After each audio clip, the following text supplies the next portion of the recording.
Welcome to Log Infinite, Lecture 3, Chapter 8, electromagnetic waves. Electromagnetic waves में जैसे कि अब तक हमने देखा है कि इसमें electric field and magnetic field present होगा। So electric field and magnetic field अगर हमें प्रोड्यूस करना है तो जो स्टेशनरी चार्जेस एंड ऐसे जो मूविंग चार्जेस है कि जो कांस्टेंट वेलोसिटी से मूव कर रहे हैं वो इलेक्ट्रोमैग्नेटिक वेव्स के सोर्स नहीं हो सकते हैं। नाउ ऐसा क्यों?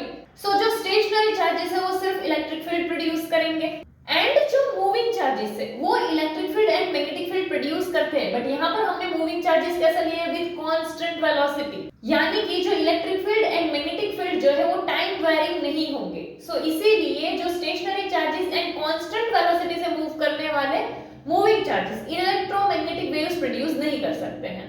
सो इलेक्ट्रोमैग्नेटिक वेव्स प्रोड्यूस कैसे होंगे? सो मैक्सवेल के अकॉर्डिंग जो एक्सेलरेटेड चार्जेस होते हैं वो इलेक्ट्रोमैग्नेटिक वेव्स प्रोड्यूस कर सकते हैं।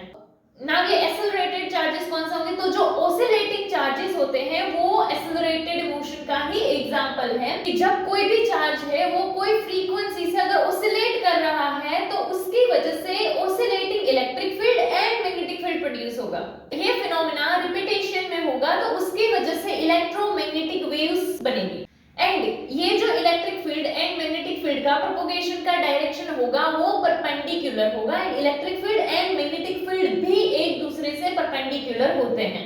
सो ये परपेंडिकुलर वाला केस अगर हमें समझना है तो उसके लिए हम इस तरह से तीन एक्सिस ले लेते हैं 3D वाली। चलो तो इसमें से एक जो है वो x axis, y axis and z axis इस तरह से होगा। नाउ पहला पॉइंट है तो electric field and magnetic field दोनों एक दूसरे से किस तरह से होंगे? परपेंडिकुलर होंगे, यानी कि जैसे ये एक्सिस जो है वो यहाँ पर है, ठीक है, एंड ये एक्सिस यहाँ पर है एंड एक एक्सिस यहाँ पर है। सो सपोज कि हमारा एक जो है फील्ड इस तरह से मूव कर रहा है, ठीक है, कि वो जो है अलोंग ये वाली एक्सिस ऐसे मूव कर रहा है। फिर जो दूसरा फील्ड है वो कैसे? वो उससे इस तरह से मूव कर रहा हो, यानी कि जो दूसरा है वो सपोज क्या इस तरह से दूसरी एक्सिस में मूव कर रहा है। ओके, सो समझ में आना कि जो सपोज इलेक्ट्रिक फील्ड जो है वो इलेक्ट्रिक फील्ड यहाँ से इस तरह से ऐसे ऑसिलेट कर रहा है एंड मैग्नेटिक फील्ड इस तरह से ऑसिलेट कर रहा है। सो दोनों किस तरह से चल रहे होंगे कि एक जो है वो यहाँ से नीचे से इस तरह से चल रहा होगा एंड एक ऊपर से इस तरह से चल रहा होगा। तो दोनों एक दूसरे के परपेंडिकुलर आएंगे एंड दोनों जो है वो आगे कहां पर बढ़ रहे होंगे?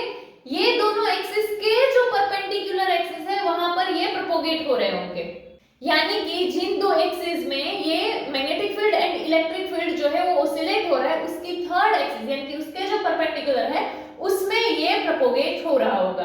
तो जैसे देखो कि ये जो है इस एक्सिस की अलोंग ये एक्सिस के हिसाब से एक फील्ड आगे बढ़ रहा है, दूसरा अलोंग ये एक्सिस में फील्ड आगे बढ़ रहा है एंड वो जा कहां? तो कि ये जो थर्ड एक्सिस है उसमें प्रोपोगेट हो रहा है। ओके, सो प्रोपोगेशन का डायरेक्शन जो है वो इलेक्ट्रिक एंड मैग्नेटिक फील्ड के परपेंडिकुलर होता है and electric field and magnetic field जो है वो भी एक दूसरे को परपेंडिकुलर ऑसिलेट करते हैं। अगर हम इसको इस तरह से देखें कि हमारा एक इलेक्ट्रिक फील्ड इस तरह से यहाँ से ऐसे आगे बढ़ रहा है तो वो अलोंग इस एक्सिस से आगे बढ़ रहा होगा, ऐसा बोल सकते हैं। वैसे ही अगर सपोज कि हम देखें हमारा मैग्नेटिक फील्ड जो है वो ऐसे आगे बढ़ रहा है, यानी कि वो यहाँ से ऐसे जाएगा, ठीक है। सो ये ऐसे जा रहा है एंड ये ऐसे जा रहा है, इस तरह से जा रहा है एंड ये दोनों एक दूसरे से कैसे परपेंडिकुलर है।